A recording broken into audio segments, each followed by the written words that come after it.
The Lost World is a divisive movie within the Jurassic Park franchise. Where some saw the movie as an interesting next step in the Jurassic lore, others saw it as a far less interesting retread of the first movie with a third act that came out of seemingly nowhere.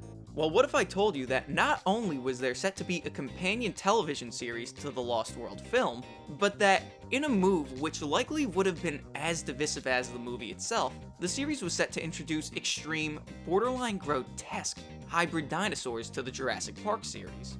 Well, that's the show we'll be covering today as we dive into the development and cancellation of The Lost World Jurassic Park, the animated series.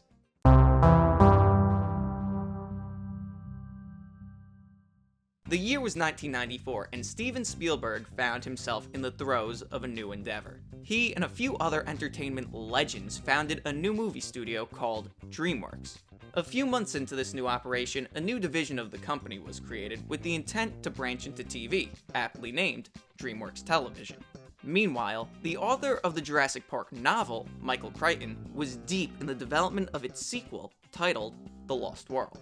The sequel novel released, a film adaptation was announced, and it began production the following year. Spielberg initially was involved with the movie just as a producer. He was hesitant to direct due to being busy with everything going on over at DreamWorks. But later that year, he ultimately decided to direct the movie. At some point during the movie's development, Spielberg commissioned a Lost World companion series at Dreamworks Television to be overseen by Steve Lyons. The series was set to debut after the movie's release as episodic weekly adventures that aired at primetime. Now, this wasn't the first time something like this was attempted with Jurassic Park. In fact, just a few years prior, there was a Jurassic Park series in heavy development that would have been a sequel to the original film called Escape from Jurassic Park, continuing the story from the first film with those characters. This show, by contrast, seemed a little more self-contained and seemed more interested in taking the series in a new direction. It's unknown if the show ever developed to a point where there were scripts or even a story outline written. What we do know about the show's story comes from concept art released by Philip J. Felix, who also worked on the show's story. This art shows that while the story had recognizable elements from the series like velociraptors on the hunt and T-Rex chases, it was also going to introduce genetically manipulated hybrid dinosaurs into the series.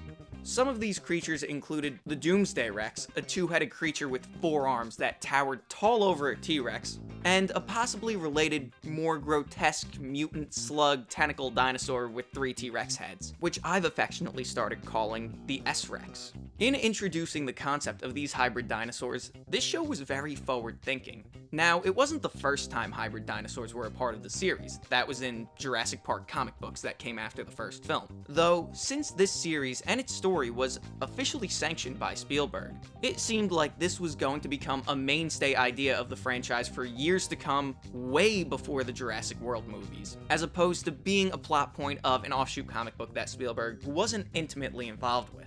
With this new, clear, forward-thinking direction, and all of this work being done on the series, that raises the question, why did it get canned? Almost after a year of development running concurrent to the Lost World movie, the series was cancelled. According to Jurassic Outpost, aka the single best Jurassic Park fan site on the internet, who first brought the story of this series to light, the series was cancelled over internal disagreements and political machinations, the specifics of which we can only speculate. But if we can speculate, I have a few ideas of contributing factors as to why it may have fallen apart. Unlike Escape from Jurassic Park, Spielberg personally commissioned this, perhaps in the name of having content made for DreamWorks TV. But beyond him commissioning the show, we don't know how involved he was, since obviously he was splitting his time overseeing the Lost World movie. He also knew that he probably wasn't going to direct Jurassic Park 3 at the time, so a TV show that took a wildly different direction maybe didn't bother him because he wouldn't have to worry about trying to follow up and integrate that story back into the movies. But at the same time, a third Jurassic Park movie was inevitable. And without any cohesive plan for an overarching story between the TV series and the movies, without some sort of guiding force trying to tie everything together, it's easy to see how disagreements may have been formed over how to handle everything. What's interesting about the legacy of this unmade series is that a lot of its DNA seemed to be recycled into the famous toy line Jurassic Park Chaos Effect, which was focused on hybrid dinosaurs, but also other very specific ideas which were also seen in the Lost World series, such as using a mech suit to wrangle dinosaurs. It's also widely known that the Chaos Effect toy line was also conceived with the idea of creating a TV series to act as a companion to it. That obviously also never happened. But if Chaos Effect made it to TV, I am confident that it would have recycled many more ideas from the Lost World series into it. Because you have to imagine that at some point, the people who conceived Chaos Effect had to have thought about trying to retool the work done for the Lost World series into the Chaos Effect series, since they tread such similar ground.